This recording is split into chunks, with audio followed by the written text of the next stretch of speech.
Everyone, this is K-pop Vlog, si Filipino reactor based in Saudi Arabia, and welcome back to my channel. Agad-agad gawa natin reaction video ang Bard of Compilation. So without further ado, let's start this reaction video. Sabi ng ganun. But siguro like, Anong one meron? thing I'm proud of Continuation is to, ha? that I'm self-aware. Like, alam ko yung bakit nangyari mga Hindi ko talaga ito napanood. Speaking Ang of tagal na self-aware, nito. may I nabasa swear. kasi ako. May mga requirements pala para maging girlfriend ng ating pambansang Ay, talaga? Ginoo. Una na nga dyan, Ano syempre, yun? self-aware, smart, confident, comes from a good family, at saka comes simple. from a Ang good una kong family, tanong, simple. bakit mo ko dinidescribe? Anong bang klaseng pagkasimple ang hinahanap mo sa isang Ano nga ba? ginang? Ganito ba kasimple? Yung mga Parang ganyan. ganito, tsaka yung madumi yung koko, gano'n. Siguro yung wala lang Madumi ang yung kuko. character sa katawan. Ayun. Parang hindi masyadong conscious about her Madumi looks. ang kuko. Yan. Yung kaya mo dalhin sa binondo. Yung kumakain ng kwek-kwek. Galing kay Fatima Carmela Bermejo Agbi. Ang haba ng pangalan mo, babe. Ano ang pinaka-favorite mo daw Filipino food? Filipino food, sisig siguro. Bakit? Gusto mo yung mga tinatantad? Tatad na rin. Joke. Uy! Ano? Bakit sisig? Ang sarap naman. Sana all tinatagtag ni Ginoo. Gusto ko kasi gusto mo. Gusto ko na rin siya. Wait, then, Veloria. May bala ka rin bang bumalik sa pagpa-practice ng medical expertise mo daw? Medical experience. Sino mo fake news ka, Wayden? Saan mo to nakuha? Angeli de Los Angeles, sino po mas maganda? Si Barbie o si Marga? Siyempre, ikaw. Alam mo na. Siyempre nakikita ka nga namin sa social media, TV shows, mga interviews mo. Wala kaming idea kasi kung ano ba yung amoy mo. Maamoy kita ngayon, pero sila ewan ko sa kanila. Favorite ko talaga is yung perfume dessert. Anong scent ng perfume dessert? Blackcurrant and ambergris. Ay, Oh, black eto currant. ba yun? Yung juice ko lang. Ayan, sige nga. Yung juice ko Spray ngayon, ko ang black sa'yo. currant. Sige. Hala, ang bango. Ano, kamusta? Ang bango. Ito yung amoy mo. Bango. Lalaking lalaki, grabe. Maginoo na medyo May konti lang. may konting ano, may konting kurot May ng konting ano, sipa ng Okay. ano yon, na mabait, mukhang masipag, malinis, Mabait. guwapo. Ayun lang, syempre maiinggit na naman ang ating mga ses dyan, ang mga followers natin Super. dyan dahil Super naiingit ka. alam ko na ang paboritong talaga. scent ng ating pambansang Ginoo. Kaya maraming salamat. Anyways, ay, si Mr. Hives. Panira sa Barda, Jameson Blake, inisnab ni David Licauco. Abay, ano nga ba ang nakapaloob sa mga news na ito? Sa station ID para sa ika-75th anniversary ng GMA Network, abay inilabas na. So, sa pagdiriwang ng makasaysayang ika-75th anniversary ngayong taon, inilunsad ng GMA Network ang station ID na may temang Forever One with the Filipino, na taus-pusong nagpasalamat sa walang sawang pagsuporta at pagtitiwala ng mga kapuso. Muling nagsama-sama ang mga pinakamalalaki at pinakakilalang kapuso star at personality sa GMA Station ID na lahat ay nagkakaisa sa isang taus-pusong mensahe ng mga kapuso, maraming salamat. Mga kapuso, maraming salamat sa inyong pagmamahal, sa inyong walang sawang pagsuporta sa pagtitiwala.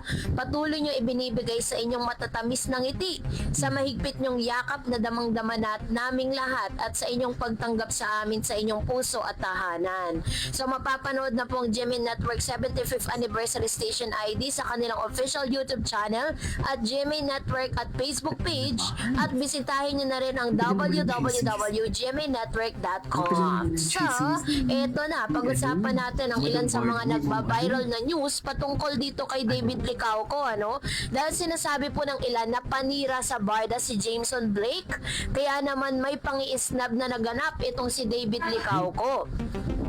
Hanggang ngayon kasi ay hot topic pa rin ng mga chismosang kapitbahay ang pa-PDA or pa-holding hands while walking ni na Barbie Forteza at Jameson Blake sa idinaos na isang gala night, kung saan talaga namang nagte-trending yan at pinag-uusapan pa rin. May mga nagmamahadera na nagsasabing nang gagamit umano ang duo lalo pat may pelikulang ipapalabas ang dalawa.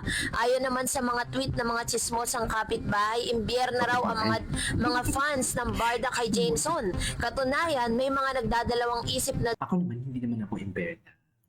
Ember na lang ako na tuwing interview niya kahit wala naman si Barbie sa kanyang movie is daw kung Dinadamay susuportahan niya. nila ang black screening Pero ni yung ng ganito, alam ko to eh. This is just like for Kontabida Academy. yung movie ni After ng Barang ano, dahil feeling nila ay panira ang Yung kadate after ng ng aktres sa kanilang mga idolo. Ito Hindi naman ang na live. samot-saring reaksyon ng ilang mga netizen sa nasabing issue. Sabi dyan, kaloka ha, sobra namang obvious ang kanilang paandar.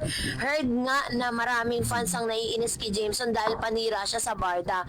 Ano naman ang big deal doon? Eh si David nga may jowa na, klaro naman from the start na love team partners o business partners lang sila nina Barbie at David.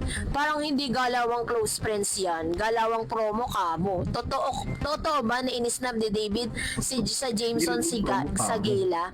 Naging out of place raw yung kapamilya actor. Bubuwagin na naman daw ang Barda. Hindi na dapat maging issue ang pagsama ni Barbie sa iba. Prelude yan ang kanilang upcoming movie.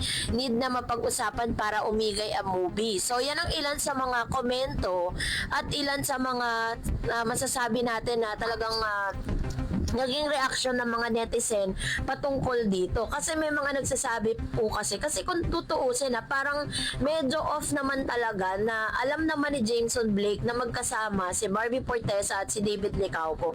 Ba't kailangan niyang hilain itong si Barbie Fortesa? Kung makikita ninyo sa mga videos, diba, parang si Barbie pa yung nag-a-adjust na kailangan ang bilis-bilis maglakad nitong si Jameson Blake, tapos si Barbie halos parang kinakaladkad niya na. Pero sa ibang video naman nung wala na, nung na-check na itong si Jameson Blake na parang wala ng camera nakatutok, hindi na niya inalalayan si Barbie Fortesa pagbaba ng hagdan. Nakakaloka, diba? So ibig sabihin talagang for the clout lang yan. Yan ay for the promo lang, no? Nakakaawa lang kalagayan ni Miss Barbie Fortesa dahil talagang gamit na gamit siya eh. Diba? Talagang grabe po yung kailangang gawin nila para lang talagang yung kanilang tambalan ay mapag-usapan. Parang di naman ginawa ni David Licauco kay Miss Barbie Fortesa yan para lang mapag-usapan sila. Anyways. Ay, pamansang ginawa ni message to his fans. May mga sumusuporta sa akin. Hindi ko Ay. alam kung bakit, di ba? Because you are loved. Ay, naputol pa. Naputol pa talaga.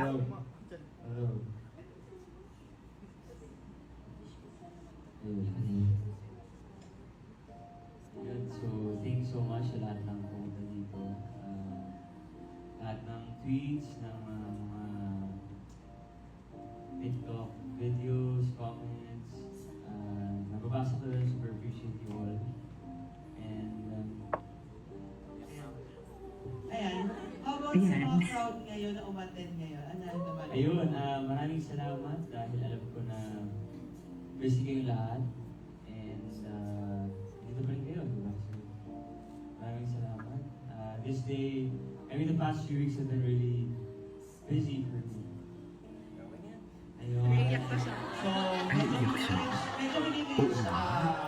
So, Ano naman, masaya, syempre. There will be challenges, but you just have to find ways para Napaka-genuine yung salita. No? problema. And ayun, alam ko lahat tayo may mga problema eh. So, just have to keep our heads up and siguro we have to rest also and then take a step back. Like, right now, honestly, like going back sa kanina, Mm. I was so busy. Like yesterday, the past few weeks ang daming ginagawa. Araw-araw promotion, taping, business. And sabi ko nga kay Sab kanina, hindi ko na kaya mag-work bukas. Okay. May rest kami bukas eh. Pagod talaga siya. Pagod na talaga ako. But Pagod talaga right siya. now, parang nabigyan ako ng siguro. Lakas. Battery.